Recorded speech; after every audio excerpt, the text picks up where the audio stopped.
नमस्कार। आज लगेगी क्लास पर्सनल फाइनेंस की। मैं आपको बताऊंगा 10 बहुत ही सिंपल, बहुत ही क्लेवर पर्सनल फाइनेंस रूल्स जो आपकी वेल्थ क्रिएशन में हेल्प तो करेंगे ही, लेकिन एवरी डे, चाहे आप मैथमेटिक्स में मेरी तरह बहुत ही बुरे हो तो भी हर दिन का मैथमेटिक्स आपके लिए आसान बना देंगे। और हर दिन आपके दोस्त हैरान हो जाएंगे कि अरे इतना फास्ट कैलकुलेट कैसे किया, इतना स्मार्ट कैसे हुआ, तुझे कैसे पता कितना रिटर्न मिलने वाला है। हर दिन का पर्सनल फाइनेंस इस वीडियो के बाद आपके लिए आसान होने वाला है। तो चलिए आज पर्सनल फाइनेंस के 10 एवरीडे मैजिकल रूल्स को ठीक से समझते हैं इन पी के बोला। अरे रुको रुको रुको रुको, एक चीज तो बताना भूल ही गया मैं। अब से इस वीडियो के एंड में, और इस वीडियो में नहीं, हर वीडियो के एंड में मेरे एक गिव अवे होने वाला है। तो इस बार और अगली बार भी वीडियो के गिव अवे सेक्शन में जरूर चले जाइएगा। हर वीडियो में एक व्यूअर को एक गिव अवे हर बार अब मिलने वाला है।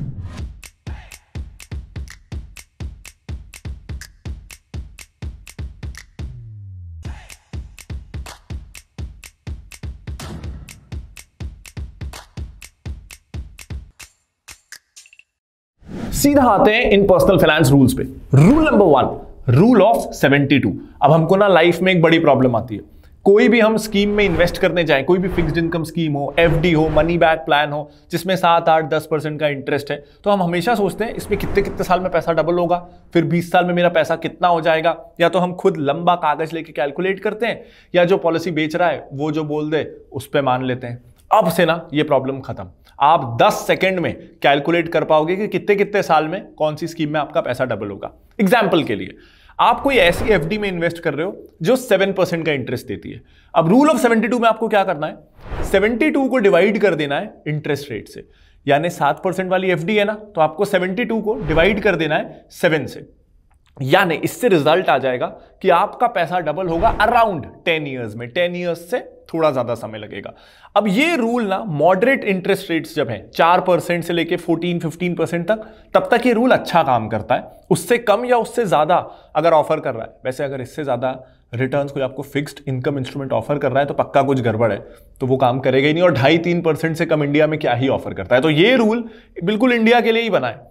मान लेते हैं एक और एग्जांपल लेके कि आप कोई ऐसे इंस्ट्रूमेंट में इन्वेस्ट कर रहे हो जो 10% इंटरेस्ट दे रहा है। अब आपको जानना है कि पैसा कितने सालों में डबल होगा, तो 72 डिवाइडेड बाय 10, रफली 7 ईयर्स में आपका पैसा डबल होगा। और इस रूल को मैं बार बार फिर यूज कर सकता हूं कि मेरे पास 2 लाख रुपए हैं, यानी अगर 10% है तो 7 साल में ये 4 होंगे, फिर उसके 7 साल में ये 8 होंगे। तो मैं जो मेरा टारगेट अमाउंट है उस तक 10-15 सेकेंड्स में पहुंच सकता हूं। ये रूल मुझे लाइफ में ऑलमोस्ट हर दिन काम आता है। अब चलते हैं सेकंड रूल की तरफ, 100 माइनस एज रूल। एक सवाल जो बहुत कॉमन है, जो शायद मुझसे ना रोज पूछा जाता है, वो ये कि हम कितना पैसा गोल्ड में डालें, कितना डेट में, कितना रियल एस्टेट में, कितना स्टॉक्स में और कितना म्यूचुअल फंड्स में। ये रूल उस प्रॉब्लम को काफी हद तक सॉल्व कर देता है। नाम है 100 माइनस एज। तो आपको क्या करना है, आप कितने साल के हो, जैसे मैं 30 साल का हूं, तो मैं क्या करूंगा, 100 माइनस मेरी एज, 100 माइनस 30 हुआ 70। तो ये रूल ये बोलता है कि 100 माइनस एज जो रिजल्ट आ रहा है, जो मेरे केस में 70 आ रहा है, यानी मुझे अपने टोटल इन्वेस्टमेंट का 70% इक्विटी में डालना चाहिए और बाकी 30% बाकी एसेट क्लास में डालना चाहिए। तो अगर कोई 40 साल का है तो 100 माइनस 40, उसको 60% इक्विटी में डालना चाहिए और बाकी दूसरे एसेट क्लासेस में। अगेन ये थंब रूल है, ये इस अजम्पशन पे है कि आप पे बहुत ज्यादा लाइबिलिटीज नहीं है, आपने बहुत सारे लोन्स नहीं लिए हुए हैं। तो हर किसी का फाइनेंशियल प्लान अलग होगा, लेकिन ये एक जनरल आइडिया दे देता है फॉर अ पर्सन जिसके ऊपर लोन्स नहीं है और बहुत ज्यादा जिम्मेदारियां नहीं है। इस वीडियो में आगे बढ़ने से पहले एक ये डिस्क्लेमर जरूरी है कि मैं थर्ड रूल की तरफ जाऊं उसके पहले, कि ये जो पर्सनल फाइनेंस रूल्स हैं ये जनरली एकेडमिक क्रिएटेड रूल्स हैं। ये कोई पर्सनल फाइनेंस एडवाइस नहीं है और इनके बेसिस पे आप पर्सनल फाइनेंशियल प्लानिंग कर लो, ऐसा नहीं है। लेकिन हाँ, ये आपको एक बेटर फाइनेंशियली एजुकेटेड पर्सन बनाएंगे और कुछ केसेस में, जैसे रूल ऑफ 72 आपको स्मार्ट बना रहा है, क्विक डिसीजन मेकिंग में हेल्प कर रहा है। तो ये रूल्स कई बार वेरीफाई करने में हेल्प करेंगे, क्विक डिसीजन मेकिंग में हेल्प करेंगे, लेकिन ये रूल्स के हिसाब से ही प्लानिंग करनी है, ऐसा नहीं हो सकता। चलो अब रूल नंबर 3 की तरफ चलते हैं। अगला रूल है 50-30-20 रूल। ये थोड़ा वेल नोन है, आप में से कई लोगों ने सुना होगा। इसका मतलब यह है कि आपकी टोटल जो भी टेक होम इनकम है, जो भी पैसा आप सैलरी मिलने के बाद, कमाने के बाद घर लाते हो महीने का, उसको डिवाइड करो 3 पार्ट्स में। मान लो आप महीने का कमाते हो 50,000, तो उसमें से 50% यानी 25,000 से आप अपनी बेसिक जरूरत की चीजें पूरी करो जो कि करनी ही पड़ेंगी। तो राशन हो गया, फोन का बिल हो गया, इंटरनेट हो गया, बच्चों की एजुकेशन हो गई, पेट्रोल हो गया, रेंट हो गया, बिजली, ये सारे खर्चे आपकी इनकम के 50% से हो जाने चाहिए। तो इन नीड्स के खर्चों को उस तरीके से आपको प्लान करना है। अगला 30, बाकी जो 30% बचा, 50,000 अगर आपकी इनकम है तो 15,000 15,000 आपका 30% ऐसा पैसा है जिससे आप वांट्स पूरी कर सकते हो। अगर आपको पार्टी करनी है, हॉलिडे पे जाना है, नई बाइक लेनी है, पुरानी बाइक अब आपको पसंद नहीं आ रही, कपड़े लेने हैं, जूते लेने हैं, वो ऐसी चीजें जो बहुत ज्यादा लेना इस महीने जरूरी नहीं है लेकिन आप चाहते हो, आपकी इच्छा है, उनको आप अपनी सैलरी की 30% बजट उसकी तरफ एलोकेट करो और अपनी इनकम का 20%, तो अगर 50,000 का एग्जाम्पल लूं तो 10,000 रुपए आपको इन्वेस्ट करने हैं। ये रूल भी ना एक बहुत इंपॉर्टेंट क्वेश्चन को आंसर करता है, मुझे अपनी इनकम का कितना % पैसा इन्वेस्ट करना चाहिए। तो ये रूल कहता है आपको अपनी इनकम का 20% पैसा सेव करना चाहिए। अब जब आपने सेव कर लिया 20%, तो उसमें से कुछ आप सेविंग्स अकाउंट में रखोगे इमरजेंसी के लिए, लेकिन बाकी पैसा आपको इन्वेस्ट करना है, यानी रफली 15 to 20% of your income you should invest every month. अब इसी से एक सवाल आता है कि सेविंग्स अकाउंट में कितना पैसा रखना है और इन्वेस्ट कितना करना है, और वहीं काम आता है चौथा रूल। इस रूल का नाम है 6x इमरजेंसी रूल, यानी आपके मंथली जो खर्चे हैं उसका 6 गुना अमाउंट, 6 times द अमाउंट आपको अपनी सेविंग्स अकाउंट में रखना है, क्योंकि वो लिक्विड कैश की आपको जरूरत पड़ सकती है, कभी भी कुछ भी रिक्वायरमेंट आ सकती है।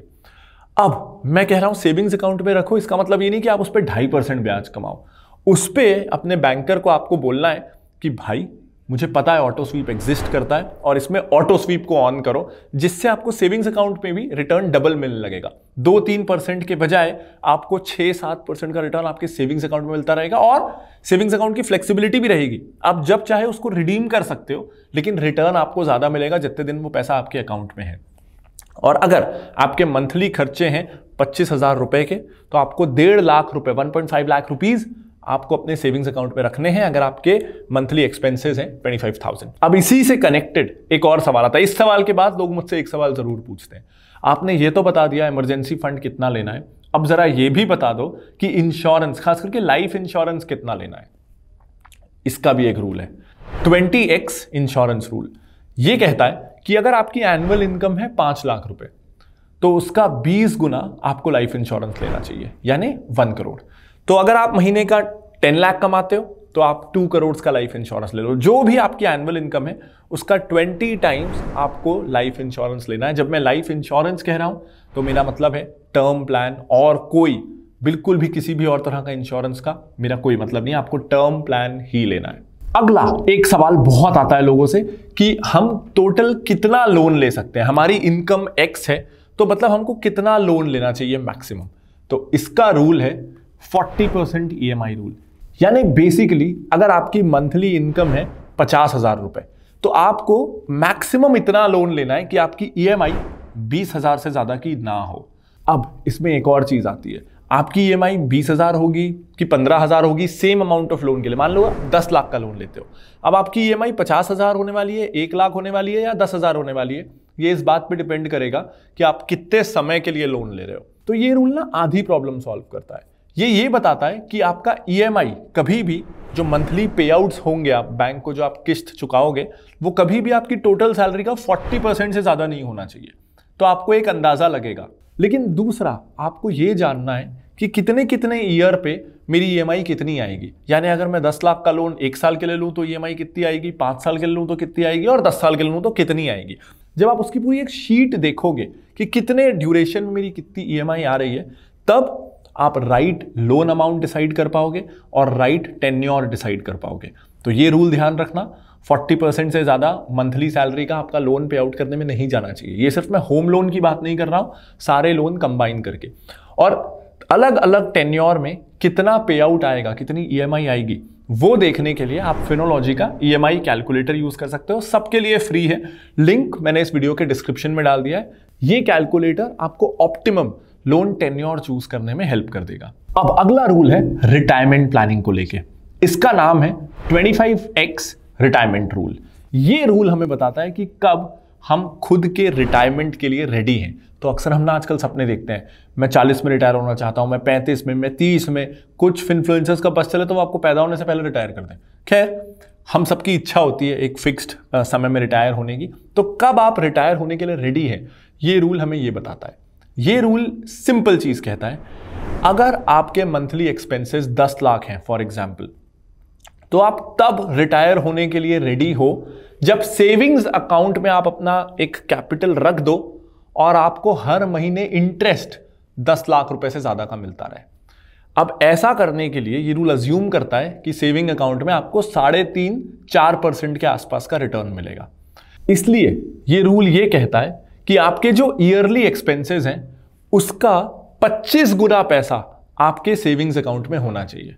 यानी अगर आपके ईयरली एक्सपेंसेस हैं 10 लाख रुपए, तो आपके पास सेविंग्स अकाउंट में 2.5 करोड़ रुपए होने चाहिए। अब जब 2.5 करोड़ रुपए आपके सेविंग्स अकाउंट में होंगे ना, और आपको 3.5-4% का इंटरेस्ट मिलेगा, तो हर साल आपको 10 लाख रुपए मिलने लगेंगे ब्याज के रूप में। इसलिए ये रूल इस तरीके से बनाया गया है। हाँ, इसमें एक बात हमको ये ध्यान रखनी है कि इन्फ्लेशन भी होती है। और अगर आप अर्ली रिटायरमेंट ले रहे हो ना, मान लो आपका प्लान है 40 साल में रिटायर होने का, यानी आपको अब अगले अपनी जिंदगी के 40-50 साल शायद सिर्फ पैसिव इनकम में गुजारने हैं, तो आपको 25 नहीं, आपको 30-40 साल की पैसिव इनकम आती रहे, इस तरीके का कॉर्पस चाहिए। ये रूल तब सही है जब कोई 60 के आसपास रिटायर होने वाला है। तो जब कोई 60 के आसपास रिटायर होता है ना, तो वो रफली 20-25 साल और जिएगा। तो ऐसे में बहुत ज्यादा इन्फ्लेशन की मार नहीं पड़ेगी और इतना 25 टाइम्स ऑफ हिज और हर एनुअल एक्सपेंसेस वाला रूल काम करेगा। लेकिन अगर कोई 60 के पहले की रिटायरमेंट का सोच रहा है, तो आपको 25 टाइम्स नहीं, आपको शायद 40 टाइम्स ऑफ कॉर्पस चाहिए टू सस्टेन योरसेल्फ। एक बार फिर से मैं इसको समराइज कर देता हूं। अगर आपके एनुअल एक्सपेंसेस हैं 10 लाख रुपए, तो आपको इतना पैसा सेविंग्स अकाउंट में चाहिए कि आपको हर साल 10 लाख रुपए ब्याज में मिलता रहे। अब इसमें आजकल सेविंग्स अकाउंट में मिलता है 3-3.5-4%। ये रूल में 4% के आसपास एक्सपेक्ट किया गया है। तो अगर आपके पास 2.5 करोड़ रुपीस होंगे सेविंग्स अकाउंट में, तो आपको 10 लाख रुपए हर साल ब्याज मिलेगा। क्योंकि 4% रिटर्न एक्सपेक्ट किया गया है, इसलिए 25 टाइम्स ये रूल है। तो अपने आप ये रूल हो जाएगा 33x, यानी 33 टाइम्स एनुअल एक्सपेंस आपको अपना पैसा सेविंग्स अकाउंट में रखना है। अगर आप ये सोच रहे हो कि इंटरेस्ट रेट्स नीचे जाने वाले हैं, आप 2% का रिटर्न एक्सपेक्ट करोगे, तो आपको 50 टाइम्स कॉर्पस सेविंग्स अकाउंट में रखना है। तो ये रूल डायनामिक है based on interest rate expectation. अब आप ये कॉर्पस क्रिएट तब होगा जब आप ठीक से इन्वेस्ट करोगे। ठीक से इन्वेस्ट करने का एक बढ़िया रूल है, फर्स्ट वीक रूल। बहुत सिंपल है। हम सब कैसे इन्वेस्ट करते हैं, जो पैसा महीने के खर्चों के बाद बच गया उसको इन्वेस्ट कर दो। ऐसे में हमेशा टारगेट होता है, यार इस महीने में 5,000 इन्वेस्ट करूंगा, बचते हैं 3,000, हमारे प्लान की ना बैंड बच जाती है। इसको उल्टा करना है। पहले महीने अगर आपकी सैलरी पहली तारीख को आती है ना, आप SIP लगाओ दूसरी तारीख की। अगर आपकी सैलरी 5 तारीख की आती है, आप 6 तारीख की SIP लगाओ। अगर हम शुरू में इन्वेस्ट कर देंगे ना, तो हम महीने का बजट जो पैसा बचा उसके हिसाब से चलाएंगे। तो रूल को बदलना है, इन्वेस्ट फर्स्ट स्पेंड लेटर। हम करते हैं स्पेंड फर्स्ट इन्वेस्ट लेटर, ये नहीं करना है। लास्ट रूल, ये बहुत सिंपल है, बहुत अच्छा है। इसका नाम है 3x3x3 इन्वेस्टमेंट प्लान। ये कहता है कि पहले आपको 3 एसेंशियल चीजों में इन्वेस्ट करना है। वो पता है क्या है? वो है हेल्थ इंश्योरेंस, लाइफ इंश्योरेंस और आपका इमरजेंसी फंड। उसके बाद आपको 3 पर्सनलाइज्ड चीजों में इन्वेस्ट करना है। जैसे वो हो सकता है कि जो पैसा सरप्लस मेरे पास आ रहा है उससे पहला मैं डेट रीपेमेंट करूं, कोई लोन लिया है तो उसको प्री पेमेंट करूं। सेकंड है मैं अपना रिटायरमेंट प्लान करूं नेशनल पेंशन स्कीम में इन्वेस्ट करके। और तीसरा है सॉवरेन गोल्ड बॉन्ड, जिससे मैं मार्केट इकोनॉमी में जो ऊपर नीचे हो रहा है उससे खुद को प्रोटेक्ट कर रहा हूं, क्योंकि गोल्ड प्राइसेस ग्लोबली डिसाइड होते हैं। एक देश, एक शहर, इलेक्शन, टेररिज्म, किसी भी चीज से अफेक्ट नहीं होते। तो मैं एक हेज क्रिएट कर रहा हूं अपने इन्वेस्टमेंट प्लान का। उसके बाद आता है इन्वेस्टमेंट। अब ये आप कर सकते हो स्टॉक्स में, म्यूचुअल फंड्स में, रियल एस्टेट में। ये तीनों ही ऑप्शंस बहुत अच्छे हैं डिपेंडिंग ऑन आपको क्या सूट करता है। तो सबसे पहले एसेंशियल चीजें खुद को प्रोटेक्ट करने के लिए, उसके बाद कस्टमाइज्ड चीजें आपकी जरूरत के हिसाब से, और उसके बाद आपके इन्वेस्टमेंट प्लान्स। तो मैंने आपको 9-10 अच्छे खासे रूल्स बता दिए, लेकिन अब समय है एक इंपॉर्टेंट बात का। ये जो सारे रूल्स हैं ना, ये थंब रूल्स हैं, तो ये आपकी सिचुएशन को समझ नहीं सकते। इस मामले में ये थोड़े डम रूल्स हैं, ये आपकी सिचुएशन को समझते नहीं है। इसीलिए कौन सा रूल आप पे अप्लाई होगा, किस कंडीशन में होगा, वो आपको डिसाइड करना है। बस ये रूल्स आपको पता होने चाहिए, क्योंकि जनरली ये सारे रूल्स अच्छे हैं, काफ़ी लोगों ने अपनाए हुए हैं, टाइम टेस्टेड हैं, और इससे आपका ज़्यादातर स्थिति में बहुत ज़्यादा नुकसान नहीं होने वाला है। तो ये अच्छे रूल्स हैं, लेकिन हो सकता है आप पे अप्लाई ना करें। जैसे पाइनएप्पल में बहुत सारे न्यूट्रिएंट्स होते हैं, जिससे उसको एलर्जी है, उसके लिए वो खतरनाक भी हो सकता है। तो इसी तरह अगर कोई वीडियो बनाया दिया जाए कि पाइनएप्पल के फायदे, इसका मतलब ये नहीं है कि उसको भी खाने हैं जिसको उससे एलर्जी है। इसी तरह से फाइनेंशियल रूल्स भी होते हैं। तो या तो किसी फाइनेंशियल एडवाइजर से कंसल्ट करिए, या खुद सोचिए कि कौन सा रूल आपके लिए सही है, कौन सा नहीं है। बहुत ज्ञान हो गया, अब ना अच्छी बात करते हैं।